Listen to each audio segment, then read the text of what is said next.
Stress management की बात कर रहे हैं तो अपनी हॉबीज और रिक्रिएशन पर ध्यान दीजिए। जो भी आपके शौक हैं, जो भी आपको पसंद है करना, उन चीजों को आप अपने जीवन में, कई बार हम भूल जाते हैं रोजमर्रा की भाग दौड़ में, हम भूल जाते हैं कि क्या काम करने से मुझे सुकून मिलता है, क्या ऐसे मेरे शौक हैं जिनको जब मैं पूरा करता हूं तो मुझे एनर्जी मिलती है, आत्मिक संतुष्टि मिलती है।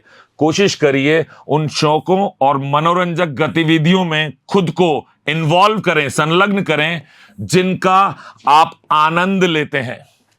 जब आप अंदर से आनंद लेते हैं ना, किसी काम को करने के बाद आनंद आता है, म्यूजिक सुन के आपको आनंद आता है, मुझे मूवीज देख के आनंद आता है, कभी कभी वीडियो गेम खेल के भी मुझे आनंद आता है। लेकिन कभी कभी अगर आप हर चीज को बहुत ज्यादा करने लग जाएं, मैं हर वक्त ही मूवी देखने लग जाऊं, हर वक्त पिक्चरें देखने लग जाऊं, तो वो तनाव करने के लिए जो मैंने पिक्चर देखी थी, अगर मैं बहुत समय उसको देखने में लगाने लग जाऊं तो फिर बाकी काम छूटने लगेंगे और नया तनाव आ जाएगा।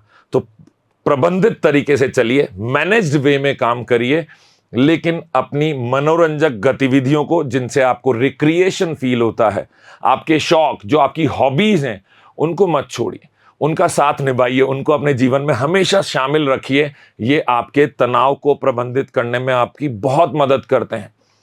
उदाहरण के तौर पे वीकेंड, सप्ताह के अंत में अगर आप कोई म्यूजिकल इंस्ट्रूमेंट अगर आप बजाते हैं, आपको पसंद है, गिटार बजाते हैं, तबला बजाते हैं, आपको कोई भी म्यूजिकल इंस्ट्रूमेंट बजाना अगर आता है, तो वीकेंड में तो आपको कुछ समय निकालना चाहिए, जब आप कुछ नहीं कर रहे हैं, अपना वो म्यूजिकल इंस्ट्रूमेंट बजा रहे हैं, उसका आनंद ले रहे हैं। कोई और है कि नहीं है सुनने के लिए, लेकिन आप उसको एंजॉय कर रहे हैं, खुद एंजॉय कर रहे हैं, और इससे आपका स्ट्रेस लेवल कम होता है। ये रिसर्च में प्रूव हो चुका है।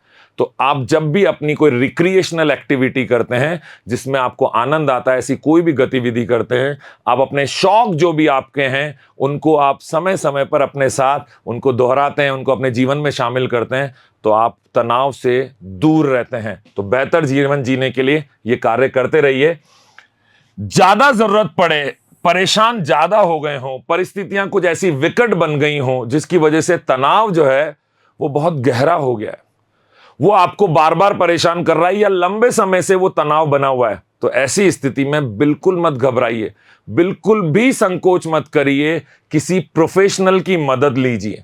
किसी काउंसलर से मिल सकते हैं, किसी डॉक्टर से मिल सकते हैं, उसे बता सकते हैं कि मुझे स्ट्रेस हो रहा है। हो सकता है वो आपको थोड़ा मेडिकेशन दे, कुछ दवाइयां दे, वो आपको कुछ टेक्निक भी बताएगा, कुछ तरीका भी बताएगा। कोई एक ऐसा योगा का शिविर ज्वाइन कर सकते हैं। ऐसे कई सारे ग्रुप होते हैं जिनकी मदद से आप अपने तनाव को कम कर सकते हैं। प्रोफेशनल हेल्प लेने से ज्यादा अगर तनाव हो गया है, असहनीय होता जा रहा है, आपके स्वास्थ्य पर, उस पर, आपके शरीर पर, आपके मन पर, आपके दिमाग पर गहरा प्रभाव अगर उस तनाव की वजह से आ रहा है, तो आप मानसिक स्वास्थ्य पेशेवर से परामर्श कर सकते हैं। मत सोचिए कि लोग क्या सोचेंगे इस बारे में, मत बताइए ना किसी को। और अगर किसी को पता चल भी जाता है तो घबराइए मत, यह आपके जीवन की बात है। आपने किसी पेशेवर से, किसी मानसिक स्वास्थ्य पेशेवर से, किसी प्रोफेशनल से मदद ली, ये आपके अच्छे के लिए। अब दुनिया इसको किस तरीके से देखती है, यह आपको नहीं सोचना है। तो कोशिश करिए कि अगर सच में स्थिति ज्यादा बुरी होती जा रही है, तो ऐसी स्थिति में किसी प्रोफेशनल की मदद लें। जो भी आपके जीवन में चिंता चल रही है, जो भी तनाव है, उससे आप उस प्रोफेशनल से चर्चा करें, उस चिकित्सक से बात करें, एक अपॉइंटमेंट शेड्यूल करें, और एक बार से ज्यादा बार भी अगर जाना पड़े तो आप जरूर जाएं। भारत में अब मेट्रो सिटीज में ये एक आम बात हो गई है, क्योंकि जिस तरीके से उनका जीवन है, जो रोजमर्रा की भागदौड़ है, उससे बहुत तनाव बढ़ने लगा है। और अब मेट्रो सिटीज में लोग कहीं ना कहीं जो प्रोफेशनल लोग होते हैं, जो चिकित्सक होते हैं, उनसे, जिनको हम साइकेट्रिस्ट बोलते हैं, उनसे प्रोफेशनल हेल्प लेते हैं, मदद लेते हैं। उनसे जाके बात करने से ही तनाव बहुत कम हो जाता है। उनके पास इतना अच्छा तरीका होता है बातें करने का, इतना अच्छा तरीका होता है आपको समझाने का, कि जब आप उनकी मदद लेते हैं, उनके साथ कुछ समय बिताते हैं, उनसे वो बिताए हुए समय से ही आपके तनाव में बेहतर जो नतीजे हैं वो आने लगते हैं, उसका स्तर कम होने लगता है। तो कोशिश करिए, अगर तनाव बहुत ज्यादा बढ़ गया है तो प्रोफेशनल हेल्प लेने से हिचकिचाना नहीं है। Time for self care. दुनिया की केयर करते हैं, खुद की केयर भी तो करिए। मत सोचिए कि कोई और हमारा ध्यान रखे। सबसे पहले खुद का ध्यान खुद रखिए। यह बहुत बड़ी जिम्मेदारी है आपकी खुद के प्रति। इसलिए अपने आप को समय दीजिए, अपने स्वास्थ्य पे, अपने मानसिक स्वास्थ्य पे, अपनी इच्छाओं पे, जो चीज आपको करना पसंद है उन सब चीजों को थोड़ा समय दीजिए, खुद की केयर करिए। अपने लिए उन गतिविधियों के लिए एक ऐसा समय निकालिए जो आपको आराम करने और पुनर्जीवित करने में, फिर से आपको रिजुविनेट करेगा, पुनर्जीवित करेगा, आपके अंदर फिर से ऊर्जा का संचार कर दे। ऐसे उन सभी गतिविधियों को अपने जीवन में शामिल करिए और उन्हें समय दीजिए। आप स्नान करना या माइंडफुलनेस का अभ्यास करना, या जैसे आप किताबें पढ़ना आपको पसंद है या घूमना पसंद है, ऐसी उन सब चीजों को अपने जीवन में शामिल करिए। समय समय पर वो काम करिए जो आपके तनाव को प्रबंधित करने में मदद करते हैं। जब बात चल रही है स्ट्रेस मैनेजमेंट की, तो हर दिन 30 मिनट का समय अपने पसंदीदा पुस्तक, अगर आप पढ़ना पसंद करते हैं तो अपनी पसंद की पुस्तक को पढ़िए, अपनी उस बुक को पढ़िए। माइंडफुलनेस, ध्यान का अभ्यास करिए। जैसा मैंने आपको बताया था, मेडिटेशन करिए। उसमें जो भी आपके मन में फीलिंग्स आ रही हैं, जो भी इमोशंस आ रहे हैं, जिस भी प्रकार की भावनाएं आपके मन में आ रही हैं, उनको आने दीजिए, उनका आनंद लीजिए। वो जा रही हैं, जाने दीजिए। नई भावना आ रही है, आने दीजिए। मतलब यथार्थ में उस वक्त हम पूरी तरह से फोकस किए हुए हैं, ध्यान लगाए हुए हैं। जो चल रहा है उससे हम बिल्कुल परेशान नहीं हो रहे हैं, जो भी विचार मन में आ रहे हैं उससे हम बिल्कुल परेशान नहीं हो रहे हैं।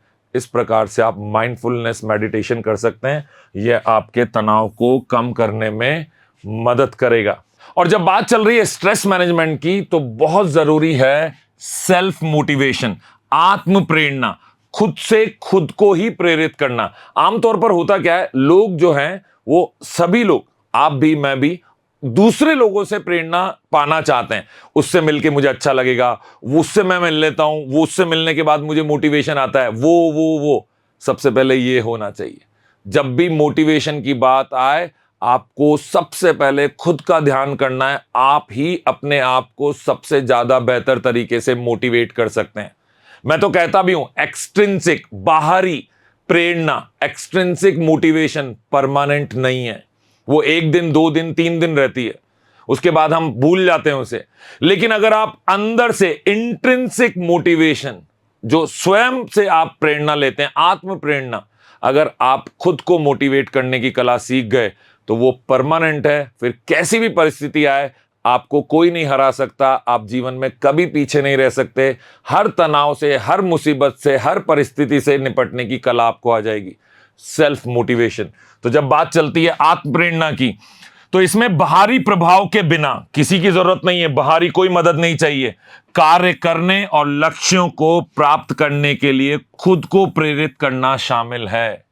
कैसे कर पाता होगा कोई? जैसे मुझे सेल्फ मोटिवेशन मैंने कैसे प्रैक्टिस किया, पिछली बार कोई परेशानी आई थी, उस परेशानी का अंततः एक हल निकल गया था। Every problem has a solution. हर समस्या का एक समाधान है। अगर समस्या है तो समाधान भी है। और अगर कोई कहता है कि इस समस्या का कोई समाधान ही नहीं है, तो मेरी नजर में वो समस्या भी नहीं है। फिर वो तथ्य हो सकता है, जिसको, वो फैक्ट है जिसको फिर हम नकार नहीं सकते, जिसका आप कह रहे हो कि कोई सॉल्यूशन नहीं है। तो अगर कोई समस्या है जिसका कोई बेहतर विकल्प हो सकता है, तभी तो वो समस्या है। अगर बेहतर विकल्प ही नहीं, कोई समाधान ही नहीं है, तो फिर वो समस्या भी नहीं है। तो कोशिश करिए कि जब कभी भी आपको खुद को मोटिवेट करना है, तो पुराने समय में, पहले पुराने अनुभव के अनुसार आप याद करिए कि जब समस्या आई थी तो आपने उसको कैसे हल किया था और अंततः उसका हल निकल आया था। तो आज अगर प्रेजेंट में, वर्तमान में कोई समस्या है तो उसका हल भी निकल आएगा। आमतौर पर यह देखा गया है, और आप मेरी बात गौर से सुनिए और ठंडे दिमाग से इस पे विचार करिए। आपके जीवन में भी ऐसा घटित हुआ होगा कि कोई समस्या एक समय पे बहुत बड़ी थी और उसको कई साल बाद जब हम याद करते हैं तो उस समय तो हम बहुत परेशान हुए थे, पर आज हंसी आती है। ऐसे याद आता है, ये फीलिंग याद आई, इमोशन, अरे याद है तेरे को कैसा हुआ था। अपन अपने दोस्तों में ऐसे बात करते हैं। तो इसका मतलब आज भी जो समस्या बहुत बड़ी दिख रही है, हो सकता है कुछ सालों बाद हम इसके बारे में हंस रहे हों, अपने दोस्तों से, अपने मित्रों से चर्चा कर रहे हों कि अरे वहां पे उस वक्त इतना परेशान हुए।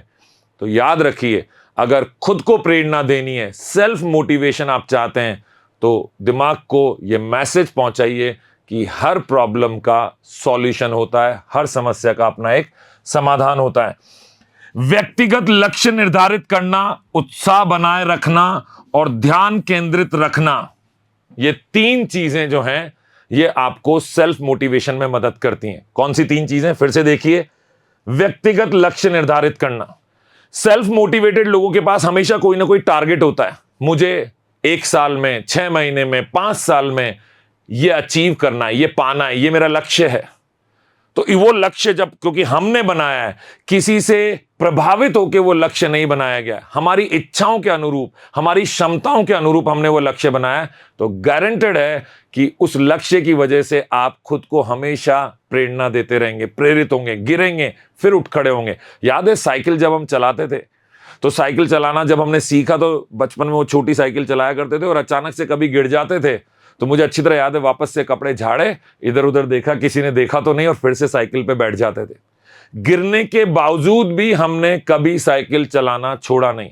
ज्यादातर समय तो ऐसा होता था कि हम सबसे पहले उठ के ये देखते थे कि साइकिल को तो कुछ नहीं हो गया। जीवन में भी बिल्कुल ऐसा ही होता है, आप गिरेंगे। जब आप कुछ करने के लिए आगे बढ़े जीवन में तो कहीं ना कहीं समस्या आएंगी, परेशानी आएंगी, नाकामयाबी भी हाथ लगेगी, आप गिरेंगे, घुटने छिलेंगे, लेकिन आगे बढ़ना ही नियति है। और अगर आप आगे बढ़ने से मना कर देंगे तो उस वक्त आपको बहुत सारा तनाव आके घेर लेगा। तो बस आप ये मान लीजिए कि आगे बढ़ना जरूरी है, और अगर आपने खुद को ये समझा लिया किसी भी तरीके से कि परिस्थिति कोई भी हो, आगे बढ़ना जरूरी है, तो आप बन जाएंगे सेल्फ मोटिवेटेड इंसान, जो खुद को ही प्रेरणा देने की क्षमता रखता है। तो अपने लक्ष्य निर्धारित करिए, व्यक्तिगत लक्ष्य। उत्साह बनाए रखिए। उत्साह बनाए रखने के लिए हमेशा, मैं आगे एक तरीका भी आपको बताऊंगा, हमेशा ये सोचिए कि जब ये हो जाएगा तो कितना मजा आएगा।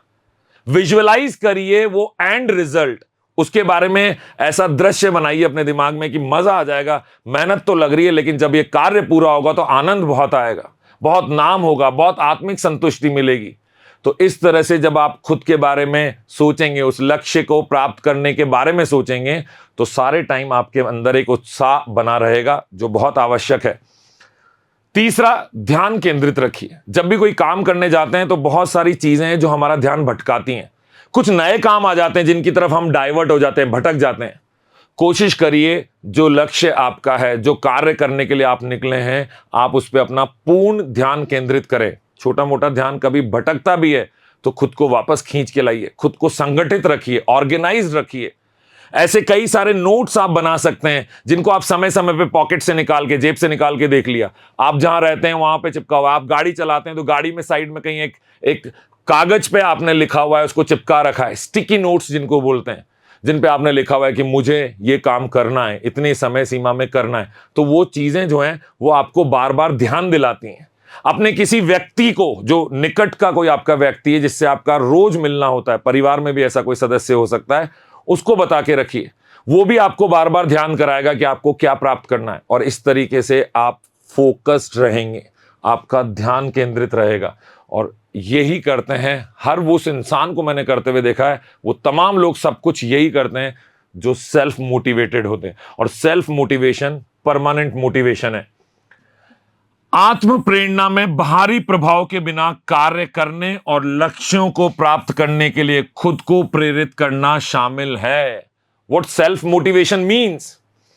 लक्ष्यों को प्राप्त करने के लिए, खुद को उत्साहित रखने के लिए, खुद का ध्यान केंद्रित करने के लिए आपको हमेशा प्रयास करते रहना है, और तभी आप बन पाएंगे सेल्फ मोटिवेटेड। इसमें व्यक्तिगत लक्ष्य निर्धारित करना, उत्साह बनाए रखना और ध्यान केंद्रित रखना शामिल है। साथ ही साथ जब कभी भी आपको तनाव कम करने हैं तो आपको हमेशा अपने पर्सनल गोल्स जरूर बनाने हैं। आपको अपने व्यक्तिगत लक्ष्य जरूर निर्धारित करने हैं। व्यक्तिगत लक्ष्य निर्धारित करें, स्पष्ट रूप से परिभाषित करें। आपको याद है मैंने पहले भी बताया था आपको, वो जो आपके गोल जो होने चाहिए, लक्ष्य जो होने चाहिए, वो किस प्रकार के होने चाहिए। वो स्मार्ट गोल्स होने चाहिए, वो स्पेसिफिक होने चाहिए। एस स्मार्ट, स्पेसिफिक होना चाहिए। बिल्कुल सटीक तरीके से आपको पता होना चाहिए कि आप क्या पाना चाहते हैं। मेरा बड़ा आदमी बनने का लक्ष्य है, यह सटीक नहीं है, यह निश्चित नहीं है। इसमें आपको पता होना चाहिए कि बड़ा आदमी बनने की आपकी परिभाषा क्या है।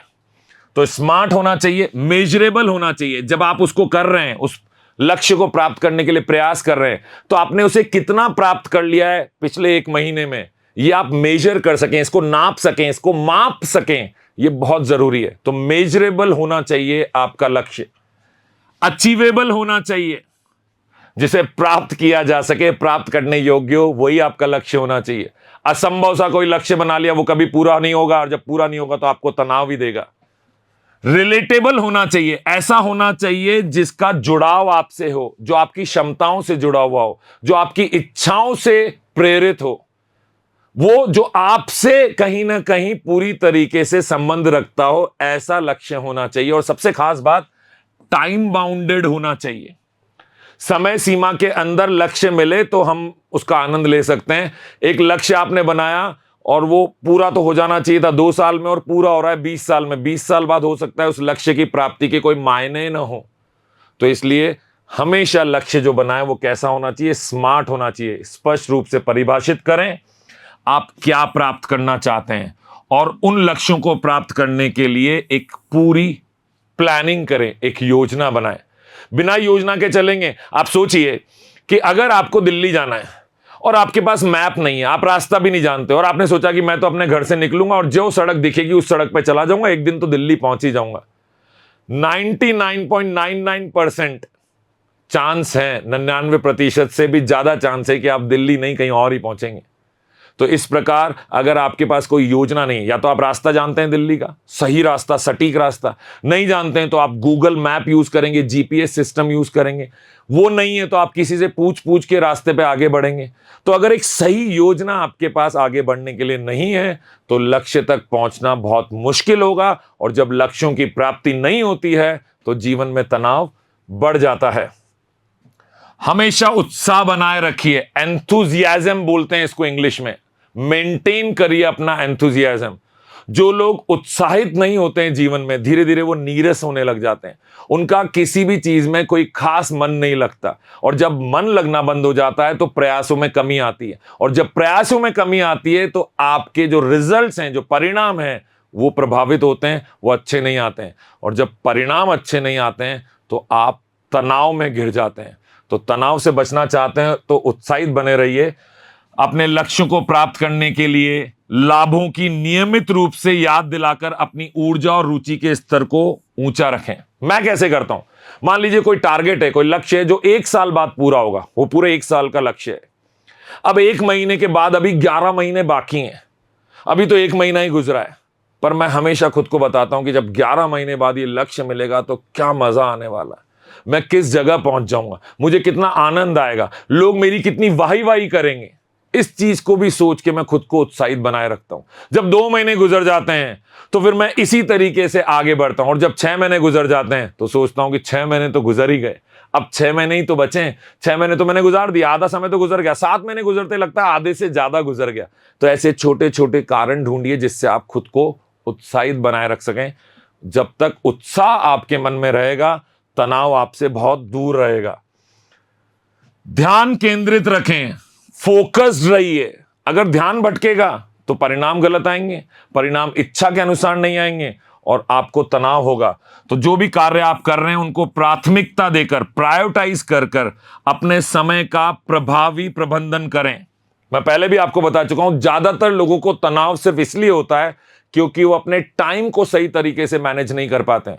तो अगर आपने समय का सही प्रबंधन कर लिया, और समय का सही प्रबंधन कब होगा, जब आपको पता हो कि आपकी प्राथमिकताएं क्या हैं आपकी प्रायोरिटीज, कौन सा काम करना आपके लिए अति महत्वपूर्ण है, कौन सा काम महत्वपूर्ण भी है और समय पे भी होना चाहिए। जीवन में स्वस्थ रहना महत्वपूर्ण है, लेकिन इसके लिए कोई समय सीमा नहीं है। आपको आज भी स्वस्थ रखना है, आपको कल भी स्वस्थ रहना है, आपको 10 साल बाद भी स्वस्थ रहना है। लेकिन बहुत सारे काम ऐसे होते हैं जिनकी प्राथमिकताएं होती हैं कि वो अगले 1 साल में हमारा ये काम हो जाना चाहिए, नहीं होगा तो फिर परेशानी होगी। तो आप अपने काम की प्राथमिकता पहचानिए और उनकी ट्रैकिंग रखिए, उन पे नजर रखिए कि वो सच में उस दिशा में बढ़ रहे हैं, आपके प्रयास आपको सच में उस परिणाम के नजदीक लेकर जा रहे हैं, अपने लक्ष्य के नजदीक लेकर जा रहे हैं कि नहीं। और अगर नहीं ले जा रहे हैं तो क्या बदलाव करने की आवश्यकता है, ये पहचानना अति आवश्यक है। फोकस्ड रहिए। सेल्फ रिवॉर्ड, कई बार कहता हूं, कोई आपकी पीठ थपथपाए कि ना थपथपाए, सबसे पहले खुद की पीठ थपथपाइए, खुद को शाबाशी दीजिए जब कभी भी आपने कोई अच्छा कार्य किया है, जब कभी भी आपने कोई लक्ष्य जो है उसको हासिल कर लिया है, उसे प्राप्त कर लिया है, जो आप करना चाहते थे, जो आपने खुद से वादा किया था, अगर वो वादा आपने निभा लिया है तो खुद की तारीफ करिए, खुद को रिवॉर्ड दीजिए, खुद को पार्टी दीजिए। दूसरे लोगों को पार्टी तो सब देते हैं, खुद को भी पार्टी दीजिए। स्वयं को पुरस्कृत करें। खुद को प्रेरित रखने के लिए छोटी छोटी सफलताओं और मील के पत्थरों को, मील के पत्थर से मतलब है माइलस्टोन्स, वो जो अचीवमेंट हमने लिए, वो जो हमें मिल गई सफलताएं हमने प्राप्त करी अपनी मेहनत से, उनको जश्न मनाइए, उनको आनंद लीजिए, उनका मजे करिए उनके साथ, खुद को रिवॉर्ड दीजिए, खुद को पुरस्कृत करिए। पॉजिटिव सेल्फ टॉक, ये बड़ी कमाल की चीज है। ये अफर्मेशंस हैं। ये कैसे करते हैं? हम जब कभी भी परेशान हो या नॉर्मल अवस्था में भी आप परेशान नहीं है तो भी हमसे खुद से बात करनी चाहिए। हम दुनिया से तो बात करते ही हैं, करीब रोज 15 मिनट का समय खुद से बात करने के लिए भी निकालिए। मैं ऐसे करूंगा, मैं जरूर कर सकता हूं, मैं बेहतर कर सकता हूं, मैं बेहतर करने के लिए बना हूं, मैं जो संकल्प लेता हूं वैसा मैं पूरा कर देता हूं। I am man of my words, जो भी मैं सोचता हूं वो मैं करके दिखाता हूं, मुझ में इतनी क्षमताएं हैं। इस तरीके से खुद को प्रेरणा दीजिए, पॉजिटिव सेल्फ टॉक करिए, सकारात्मक आत्मचर्चा करिए, ऑप्टिमिस्टिक, पॉजिटिव, सकारात्मक खुद से बात करिए। अपने आत्मविश्वास और प्रेरणा को बढ़ाने के लिए पुष्टि और सकारात्मक भाषा का उपयोग करिए। मैं ऐसा कर चुका हूं पहले भी, मैं और बेहतर करूंगा। यह खुद को बताना पड़ता है। जैसे एक छोटे बच्चे को बताते हैं ना कि तुम कर सकते हो, घबराओ मत, ये पॉसिबल है। इसी तरह से खुद को भी बताओ कि तुम कर सकते हो, तुमने पहले भी किया है, ऐसी स्थिति से तुम निपट सकते हो। तो जब कभी भी कोई परिस्थिति हो, मुश्किल हो, तब भी, और जब आपका जीवन सामान्य चल रहा है तब भी खुद को पॉजिटिव सेल्फ टॉक करते रहिए। सफलता की कल्पना करें, विजुअलाइज सक्सेस। ये मैं बहुत करता हूं, मैंने अभी थोड़ी देर पहले भी आपको बताया था, और मैं यहां मोबाइल नहीं है मेरे पास, नहीं तो मैं आपको दिखाता कि 2017 में मैंने कुछ बातें लिखी और मैंने सोचा कि आने वाले सालों में मैं ये हासिल करूंगा। और कुछ साल बाद मैंने सच में वो अक्षर जो भी लिखा हुआ था, वर्ड टू वर्ड, वो सब कुछ हासिल कर लिया। जब लिखा था तो वो असंभव लगता था, बड़ी बातें थी, लेकिन मैंने लिखा। फिर जो मेरा टारगेट था उसको मैंने छोटे छोटे टुकड़ों में बांटा। फिर जैसे जैसे मैं धीरे धीरे स्टेप बाय स्टेप अपने लक्ष्य की तरफ बढ़ा, खुद को शाबाशी देता गया, क्योंकि एक स्टेप पूरी हो गई, फिर दूसरी स्टेप हो गई, फिर खुद को पार्टी दी, खुद के लिए सेलिब्रेट किया। और इस तरीके से धीरे धीरे सेल्फ मोटिवेशन की मदद से मैं हमेशा ये विजुअलाइज करता रहा, अपने दिमाग में एक पिक्चर बनाता रहा, एक चित्र ऐसा बनाता रहा, एक ऐसी कल्पना करता रहा कि ये हो रहा है और मुझे बहुत मजा आ रहा है। ये जब जिस दिन पूरा हो जाएगा, मेरा लक्ष्य जो था वो पूरा हो जाएगा, उस दिन को मैं कई बार जीने लगा। इस यात्रा के दौरान ही आनंद लेने लगा कि जब ये सच में होगा तो जो मेरी स्थिति होगी या जो मेरे मन के भाव होंगे, उन भावनाओं को मैं आज जीने लगा, होने से पहले ही। अब इससे क्या होता है? इससे अवचेतन मन को यह पता चलने लगता है कि ये करने में कितना आनंद आएगा, चलो ये करते हैं। और ये अवचेतन मन, सबकॉन्शियस माइंड ही आपको पुश देता है, धक्का देता है, प्रेरणा देता है काम को करने के लिए, आगे बढ़ने के लिए। मैं उम्मीद करता हूं कि भाग 11 में आपने तनाव के प्रबंधन से जुड़ी वो बहुत सारी बातें मेरे साथ सीखी और समझी होंगी, जो आपके जीवन में तनाव को कम करने के लिए, दूर रखने के लिए मददगार साबित होंगी। जल्दी मुलाकात होगी अगले भाग में। धन्यवाद।